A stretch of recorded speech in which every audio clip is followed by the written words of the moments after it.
What is going on, everybody? Welcome to Lunch with the Clydesdale. We are cooking it up Cajun because it's Wednesday and we missed last week and I need a little something spicy this week. So how y'all are? What's happening? Never did I think this morning when I woke up and got out of bed that I would be having a conversation about Mary Steenburgen that would delay the start of this broadcast. And yet, here we are. And here we are. I mean, dude, like I said, she's been everybody's mom on camera a whole lot. I just looked it up. She's 72. She looks good, dude, for being 72 years old. Like, yeah, one of my, like, when I'm not in the when I'm trying to escape from the CrossFit news, like one of the podcasts I listen to is Ted Danson has one called Where Everybody Knows Your Name. And he basically just has friends of his on, and she is his wife. And so she does appear on that a handful of times, but I really love that podcast. And yeah, not how we got on the subject, but no, not at all. But I mean, we came full circle. We came full circle. So you were last week you were on a boat. I was on the Norwegian Encore, as a matter of fact. Sailed out of Seattle up to Anchorage, Alaska, on to, where was the second stop? Third one was in Cajun. The second one was in a place that doesn't sound like a real name. It'll come to me in a minute. And then one stop in Victoria, British Columbia, and then back to Seattle. 7 days. 7 days. God. Dog it. What was the name of that second place that we stopped at? It doesn't sound like a real name. Like, it sounds like somebody made up. I'm sure it's some sort of Alaskan Inuit. What's that? Juneau? No, not Juneau. The second one. You know, Juneau was named after a person. No. It's somebody's last name. The reason why I know that is because I was telling my father-in-law picked us up from the airport Monday, and he was asking us about it. I mean, obviously. I said, let me tell you something. I said, all of every tour guide that we had for like excursions and whatnot, like the people we talked to going here, there, and yonder, they were all either extremely knowledgeable and very good at their jobs, or they made it up as they went along so well that you couldn't tell the difference, one or the two. But like, one of the things we found out was that Juneau was named after if I remember right, it was a gold prospector whose last name was Juneau. And he was so bad at his job that he ended up being one of the people that helped to form the town, in a nutshell, which was bananas crazy to me when we found that out. Gosh, dog, it is driving me nuts, Scott. I'm going to catch a can. Take a week's vacation, man, and your brain just shuts off. Oh, absolutely. To the point where, like, so when we did get service, when I was able to get service on my phone every now and again, we get text messages from friends of ours, right? And I'm a coach at my gym. One of my best friends is also a coach at the gym. His wife texted our little group that we have and was like, I need the code to get in the door to the gym. Nobody's here, and I'm about to pee my pants. And by the time I saw it, it dawned on me that it would not come immediately to mind. Like, we got a keypad to get in to get in the gym, and I went, even if I had saw this in time, I don't know what it is right now. Because I was in the fitness center on the boat, and like it wouldn't come to mind at all whatsoever. Just like the name of this town I'm trying to think of that we stopped in. What I find with like key codes and stuff like that is it's almost like muscle memory. My thumb knows the code, but 100%. My brain may not know the code. Does that make sense? 100%. Yeah. That's why she ended up getting it. But I thought the same thing. It's like, if I was standing in front of the door, I could do it. But like, I am however many thousands of miles away, and I have absolutely no idea. Like, I'm drawing a blank completely. Yeah, we have like an 8-digit state ID when I log into work, and that's my username for everything, right? I've had it for 22 years. Like Has literally, changed. I just go to the 9 pad and just tick, tick, tick, tick, tick, tick. Like there's no even thought. The brain doesn't even tell my fingers what it is. My fingers already know. It's not, brain's not even involved at that point. No. Yeah. As far as conscious thought is concerned. No, Alaska is absolutely incredible. I can't think of a better way to put it, at least the parts that we saw, which wasn't a whole lot of it because the place is, so they always talk about the fact that like landmass wise, it's the biggest state in the union, right? So we were going to bingo one day on the boat, and we got there early to get our cards and whatnot. And they were Wow. having a presentation. Oh Party yeah, time. dude, Party time on the my cruise. wife is a bingo freak, dude. They played twice. We went twice. Boy, I played at least twice. I think they played 3 times. We made Did you get crazy and go dauber, like ink dauber? And no, there's no dauber on the boat. There's Oh, no dauber man. on the boat. It's actually so they give you the card with all the numbers on it, and you got to punch it in and like fold it down, but don't tear it off because if you do, it voids the card. I know this because they told us 17 different times.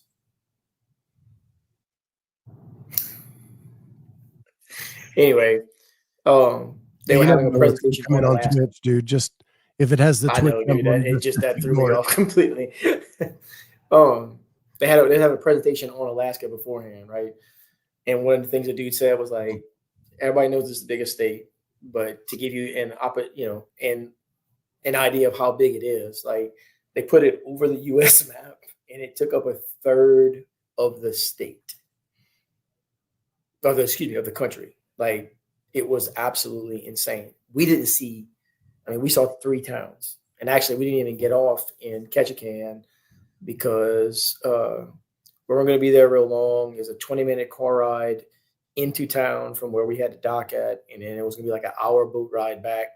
Got there early in the morning, and we had a balcony room, and literally, I saw it. You look out the window, seeing us coming into port. Okay, we're docking because I was already up, and you look out the window, and it was raining sideways.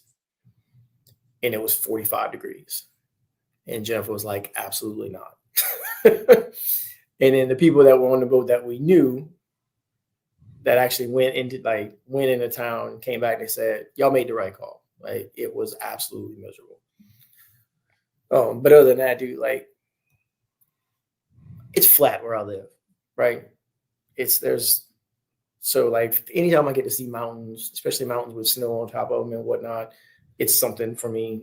But it's unspoiled, Scott. Like I can't think of a better way to put it. Like there's not stuff everywhere, right? It is just mountains and ocean, or mountains with trees on them and snow, glaciers. Glaciers were absolutely incredible. I mean, the whole thing was, I would like to go back not on a boat, like maybe fly into Juneau because you cannot drive into Juneau.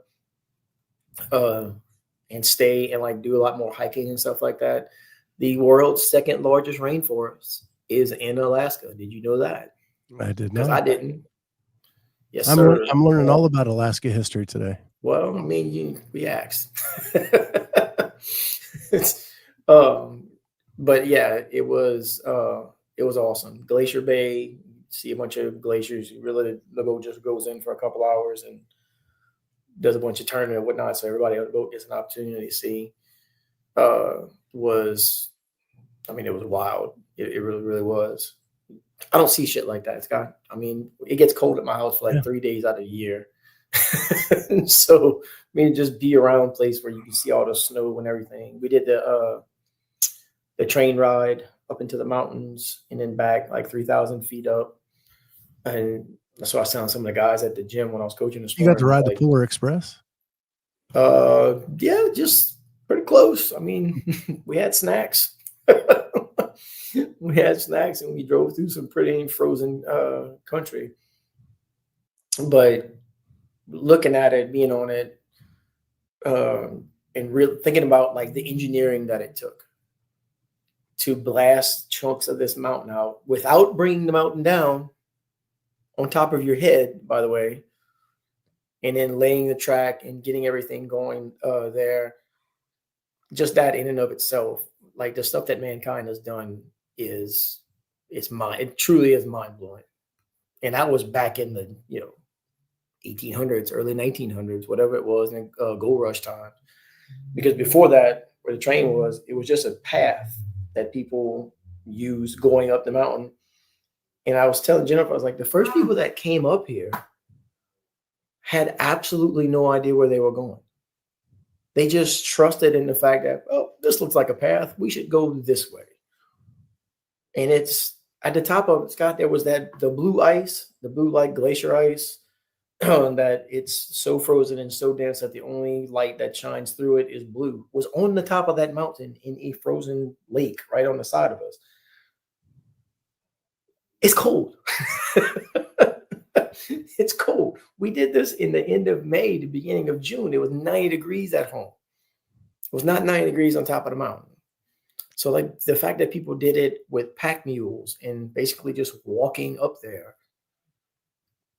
They were tougher. They were tougher than us back then. Oh God, yes. Not even close.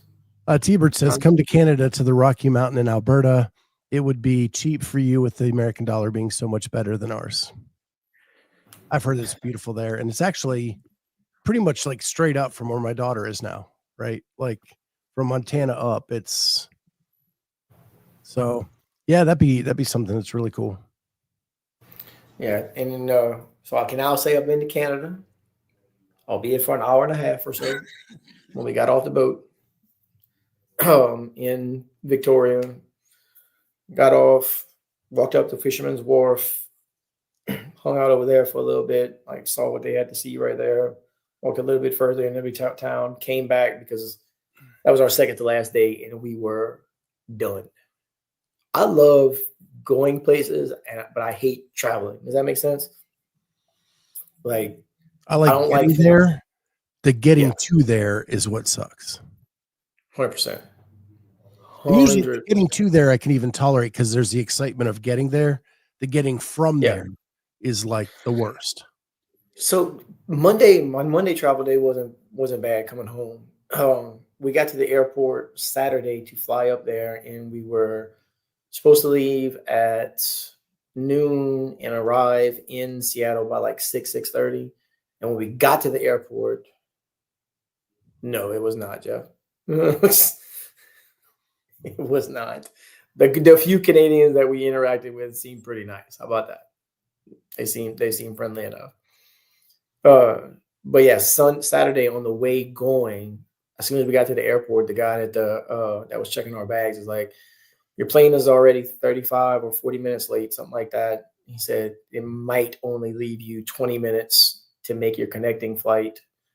Y'all will probably be better off getting on if I put you on a different flight.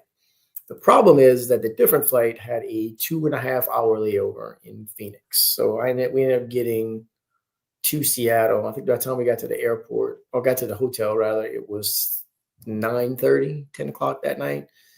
And we were done by that point. Like, we flew from New Orleans to Phoenix, stayed in Phoenix until we had to leave, flew from there to Oakland, sat on the runway in Oakland, like, don't get off the plane type stuff because this plane is going on to Seattle.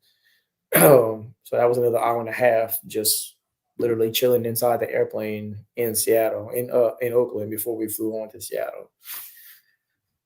I don't recommend that. I don't. If it's more than one layover, like I'm out.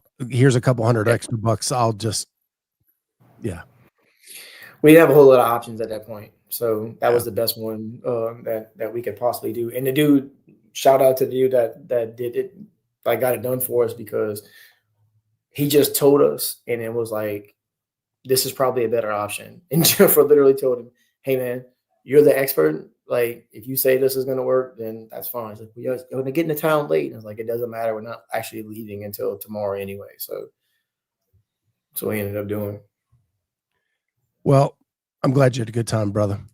But we have to keep this pretty short today because I do have a 1 o'clock meeting. I have to ask you, as a CrossFit addict, when it comes to podcasts, you watch all of them. You're off the boat. You don't have the cell service you normally have. How many days did it take you to stop shaking? Believe it or not, I was good, dude.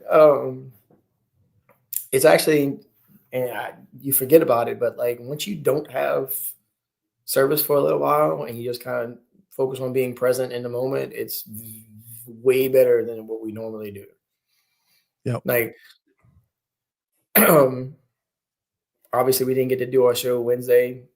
That kind of sucked. But beyond that, I was just usually mostly taking my picture, using my phone to take pictures while we were wherever we were, and to as a timer and for my a music player for when I went and worked out in the fitness center. Other than that, it was Yeah. a timepiece. Like it was I've gotten to where like I have a couple times a day where I take an hour break from my phone. I put it away and I don't do anything with it for a couple hours.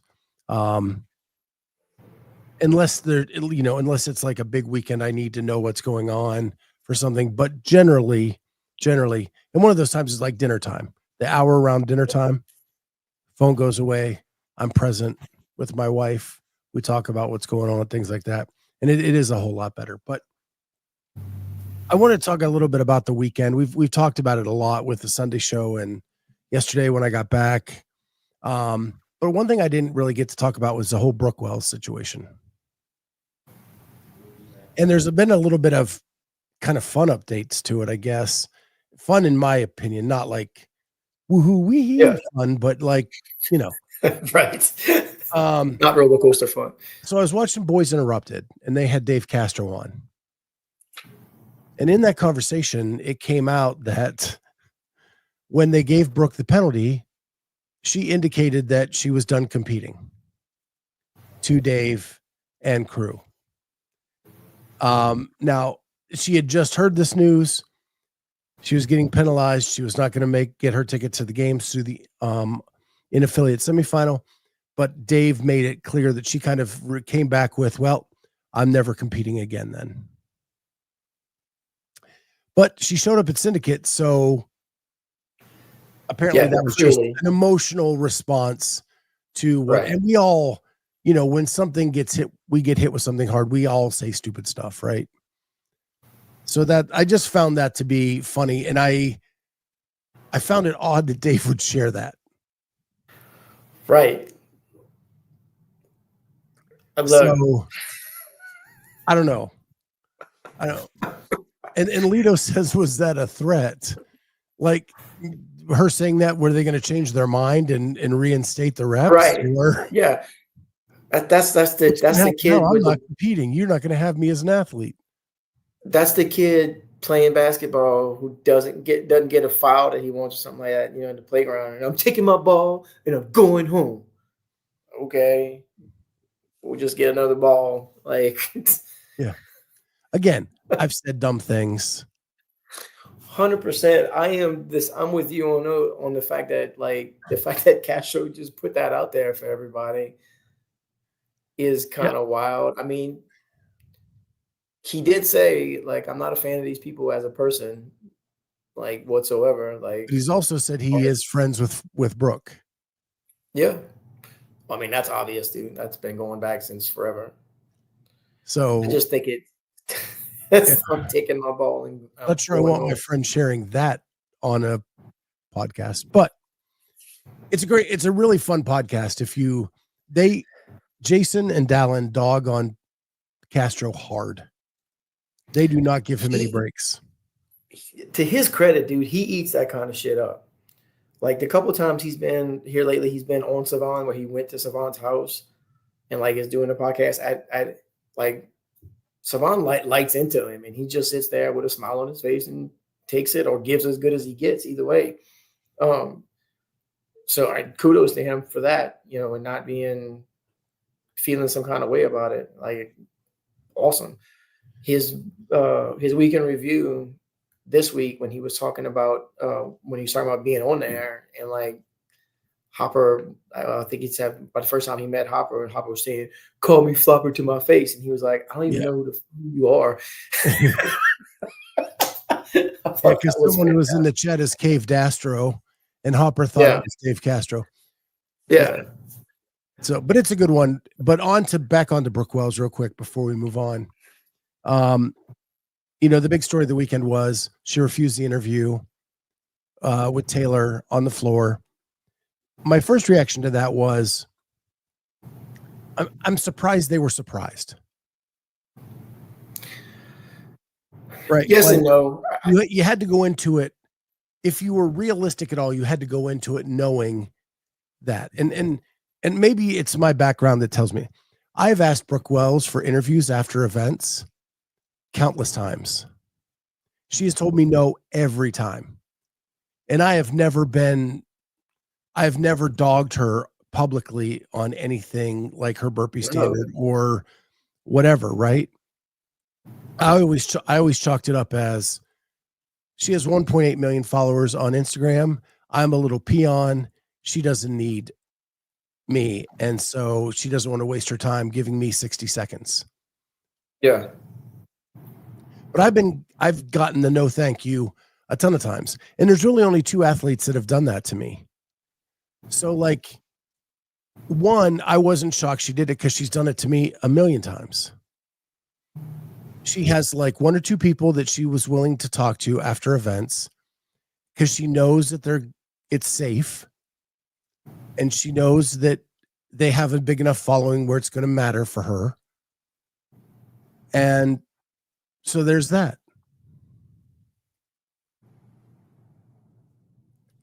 So yeah, I was surprised they were surprised. Well, I would say in the moment, I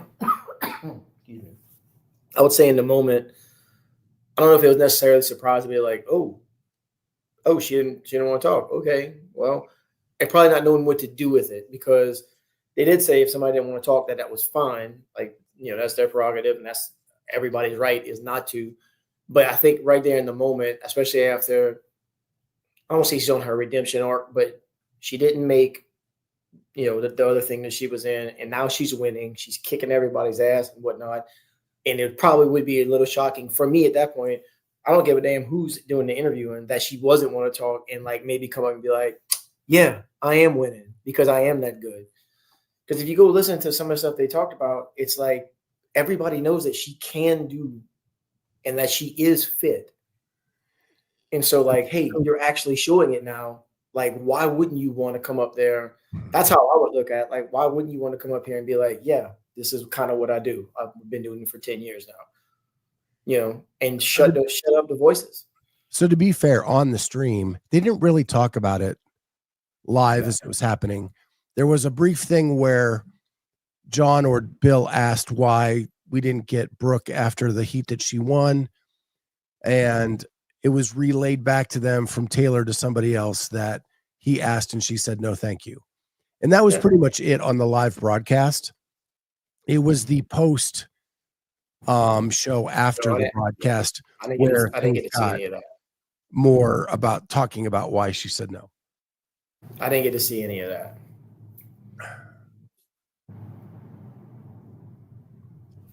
But that's the type of person she is, isn't it? Do y'all think Alex Kazan would have refused the interview if the same thing had happened to her? No. No.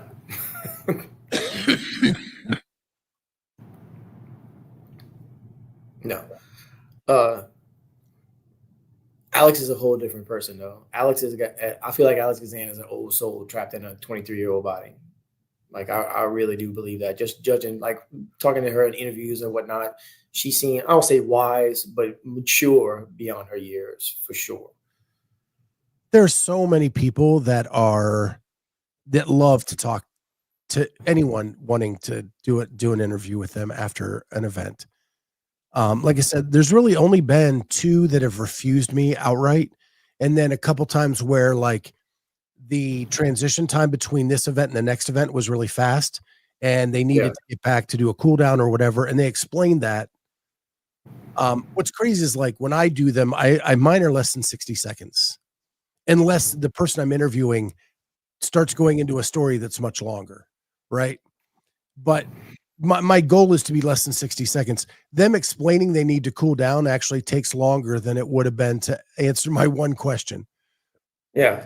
Right. But regardless, everybody has been super cool that I've approached after events. about talking about different things. I mean, Ariel Lowen, she'll just lean on the barrier and just sit there and talk to me for 10 minutes. Like it's insane. But legitimately just up like this and just, yep. Yeah, I've seen that. And she'll do that when I'm not interviewing her, like that. And other athletes do that too, where they just stop by and chat.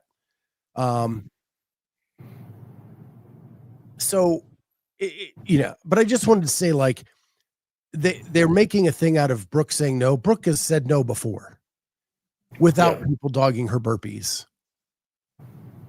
So I just wanted to kind of like make that clear too, that she is not an athlete that talks a lot to anybody after an event. Now, if it was, back in the day, Nikki or Bella or any of those people that are hired by she did talk to the interview, and she did talk to Bella, yeah. But she did talk to Bella. That is one of the old guard people that get hired to do that by CrossFit. She does those, but if you are back in the back, she doesn't stop and talk much. Not knowing, but realizing that Taylor's got the microphone of all people, and he's sitting there going, and not knowing what he's asked or talked to other people about, or not caring about that or whatnot. And being Brooke, I probably wouldn't want to talk to him either, because let's be honest, one thing me and Taylor Self have in common is that we're not exactly sure what we're fixing to say next, like what's fixing to come out of our mouths at any given point. So yeah, that would make sense to me. Like, no, of course she doesn't want to talk to him. Why would she? At what point does that seem like a good idea? No, we're going to go ahead and move on and get on to the next thing. Oh, here's somebody I know. Here's Bella. She's safe. I know what, or I don't necessarily know, but I know probably what she's going to ask me or what she's going to say. I'm going to talk to her. Yeah. So that's that. I just wanted to kind of point that out. One other thing I did want to point out, because this kind of goes hand in hand, is yesterday I announced that I had found the real road to the games. And that is Andrew Hiller's stuff that he's doing now. And I want to carefully say this. There's some thought that he's getting this with athletes that aren't tainted by agents, right? Yeah. You get just better flow, better stuff, whatever. It's not coming through a screen at that point. I think that's discrediting the work that Andrew has put in on these. Right. And I wanted to put the reason these are so good. One, Andrew has built a relationship with these athletes where they feel comfortable in talking to him. That is key. Yeah. Two, he sees the stories. He's not there just to see what protein they use and what workout they're doing today. He wants to know the whys. He wants to know where, why, how. And then you get the stories, right? And that's what makes them deeper than what CrossFit is putting out now. And this is an example I used. I was talking to Andrew the other day on the Austin Hatfield Road to the Games. I didn't learn a thing new from him that I hadn't seen in a Hiller video or any other video about Austin. What I wanted to know more of, this relationship with his grandfather, that he comes down and eats breakfast with him every single day. Every day. Why does he do that? What has he learned from his grandfather? What are the things his grandfather has taught him that take him through the day? Does that make sense? Oh, yeah. No, absolutely it does. Right. Absolutely does. Dude, you can get their training content off of YouTube or Instagram or wherever they're posting to at any given point in time. That's not hard to do. And it's not super interesting. They're all doing thrusters and burpees and double unders and muscle ups, every single one of them.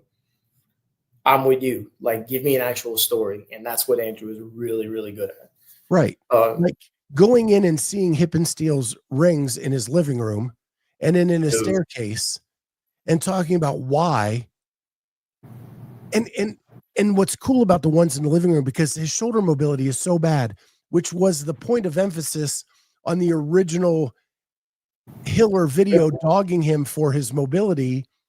It's so he can stretch his shoulders out while he's watching TV. Like, it was a full circle moment that you only get if you can follow the story from something that we talk about the hero's journey a lot in storytelling. And the hero's journey is, there's a tragic event that the hero has to overcome. And that tragic event was Hippensteel shouldn't have qualified for the games that year because his movement standards were terrible.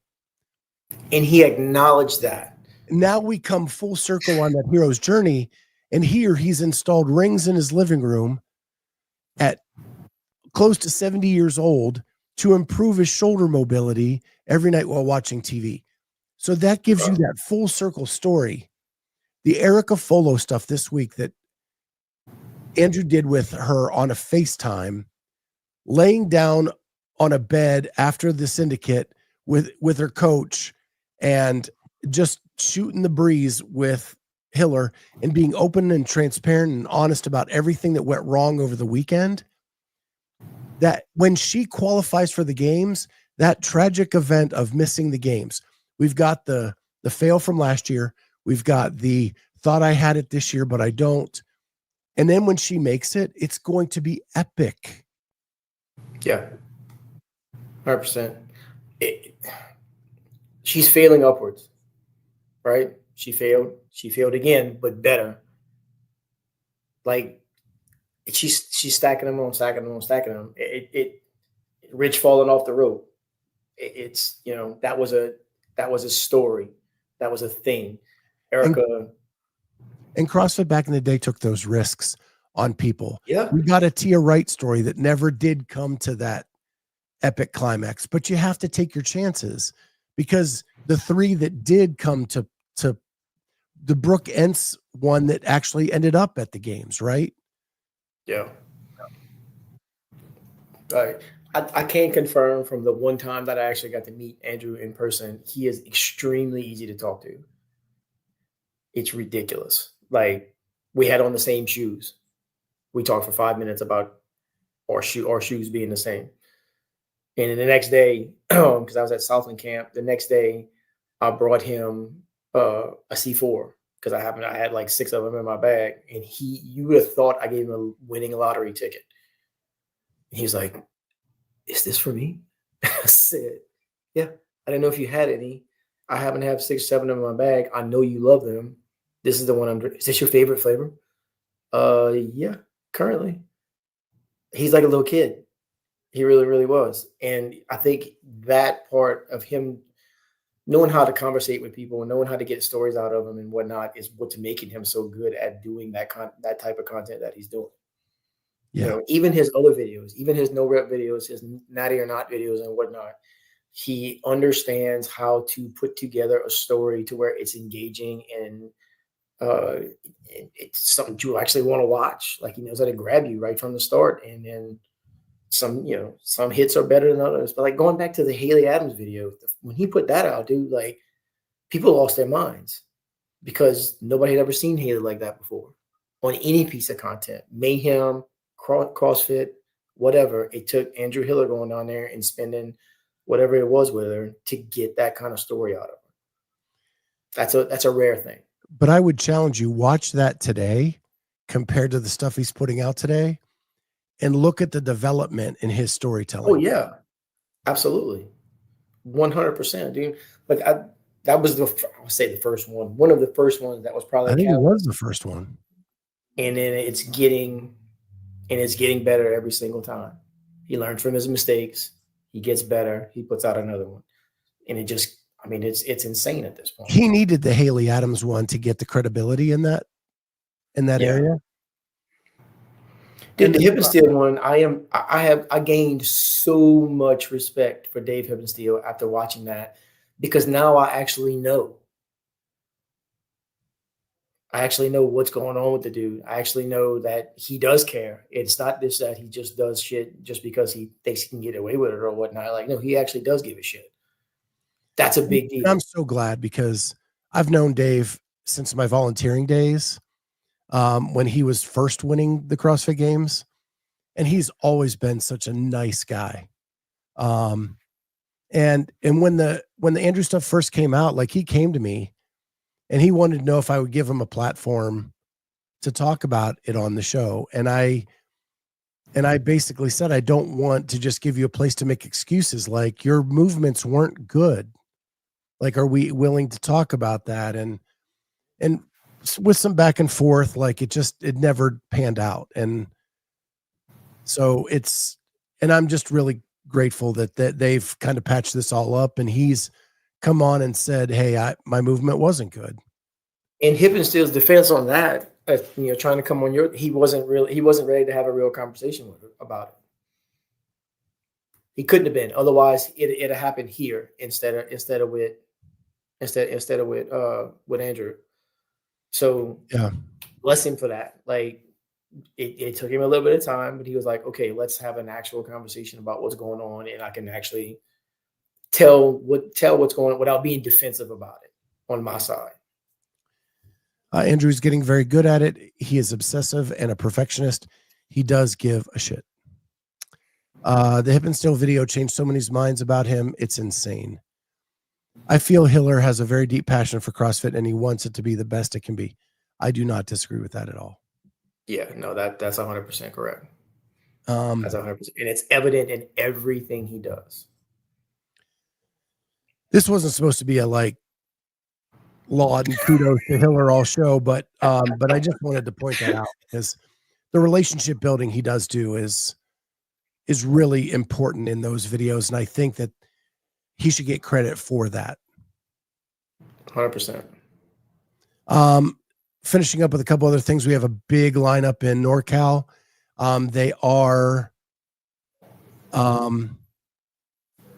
they are loading up that leaderboard with the people who are going to be there. The women's side is insane. To say only 2 people are making it out of that side is crazy. The men's side is not as deep as I thought it was going to be.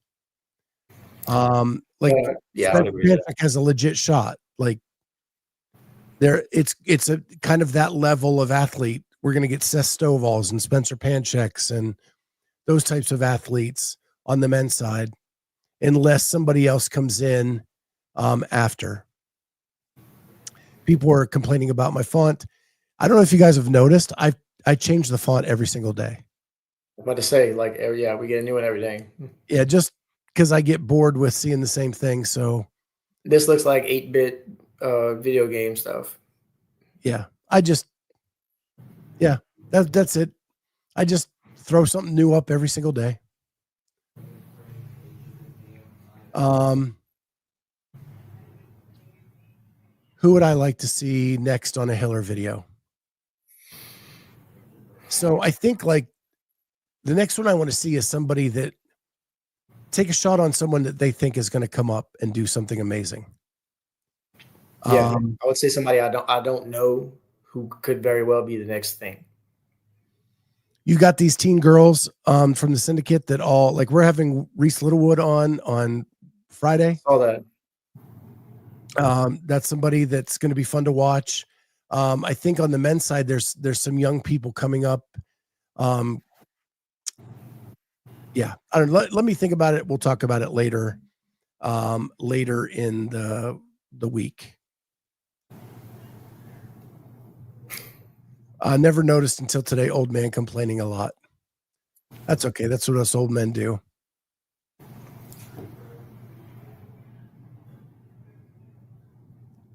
Same Ken, not going to lie. I struggle to read the comments a bit.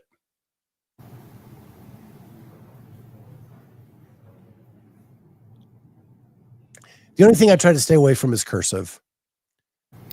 Yeah, that actually is hard to read. Especially IG handles. But yeah, tomorrow will be something different, and you guys can give it a thumbs up or a thumbs down. The other thing that's going to be different tomorrow is I'm going to have a new thumbnail. Oh, I wonder why.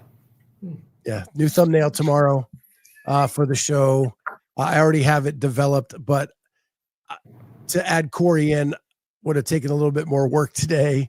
So I just went with our old Cory one and the old thing. So I'll probably change even this background and go away from the fonts on here too.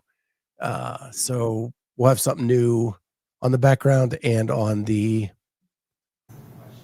thumbnail. So it's going to look a little different tomorrow. Make sure you see that when it goes out. Denise, you are so right about Full Swing. It is great to see the backstories of the rookies. It is, I'm telling you, and that is what Andrew is headed toward, is what Full Swing has done. And that's what I've been begging for CrossFit to do. And hopefully, we don't know what's going to happen with CrossFit in the next 6 months, but I don't know what's going to happen with CrossFit in the next 6 hours. Sports are about storytelling. If you can't tell a story, it's never going to be a sport. People watch for the story. It's just a live story. Is the story going to play out? Is it not going to play out? We don't know. Bottom line. I appreciate Cory taking time out every week to share thoughts. There's something positive. Ken, you're a positive guy. But us old men, we get cranky on some days. You know, you sleep wrong and the neck hurts or something like that, and you just got to get through it. But guess what, you knuckleheads? Time to get back to work. I've got a meeting that I've got to run up the stairs for. I will see everybody tomorrow on Lunch with Clydesdale. Bye, guys.